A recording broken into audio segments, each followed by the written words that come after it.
We've got Marines, as you know, from 3rd Battalion, 5th Marines came back. They were our guinea pigs.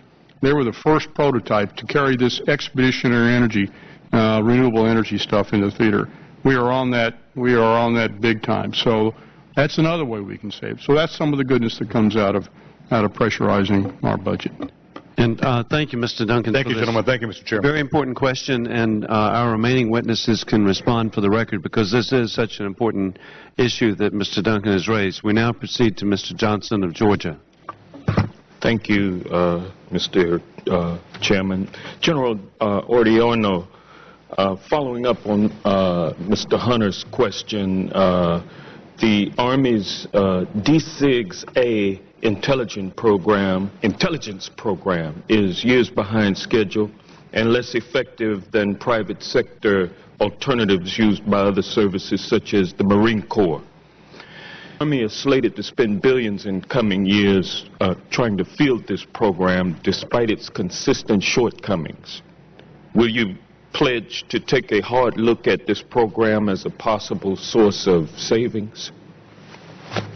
Congressman, first, I'm looking at every one of our modernization programs and procurement programs to see where we can get savings. I will certainly take an extremely hard look at this, and I will actually provide you feedback of that look, both you and Mr. Hunter, as we go and do this.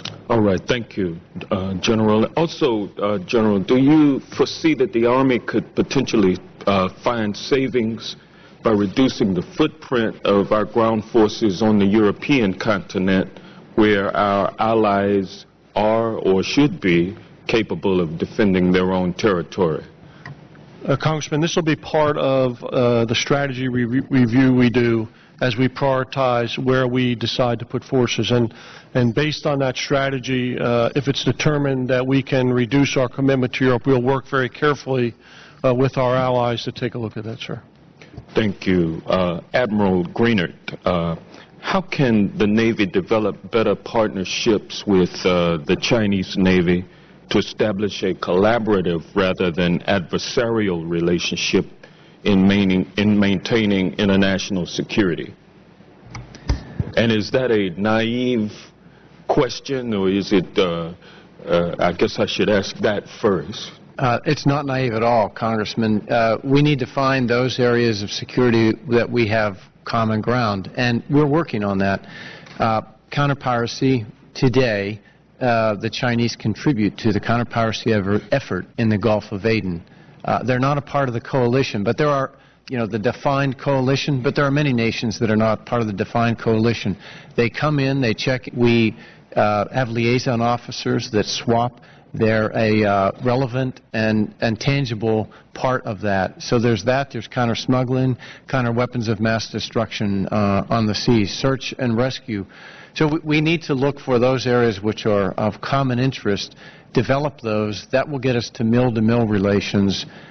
These things have a fits and starts part because we're part of the results of the political aspects of the relationship of our nations and the diplomatic part of it. But there are opportunities, and we must continue to develop them to eliminate miscalculation. That's probably the main concern we would have. So we have a relationship. Thank you. General Amos, what would the Marine Corps F-35B fleet contribute in a major conflict that one of our carrier strike groups could not? And is the F-35B program an essential program to our national security? And is it on pace?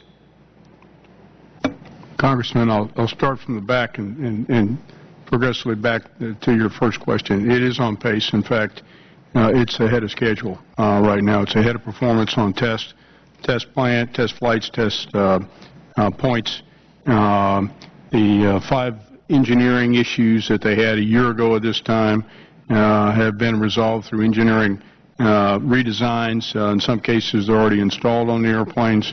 In some cases, the change has been approved. It will be fitted on the airplane in the early part of next year. So the engineering pieces have been fixed. The airplane just came back from a very successful at-sea period for about 2 weeks. 2 F-35Bs on the USS Wasp off the coast of Virginia. flying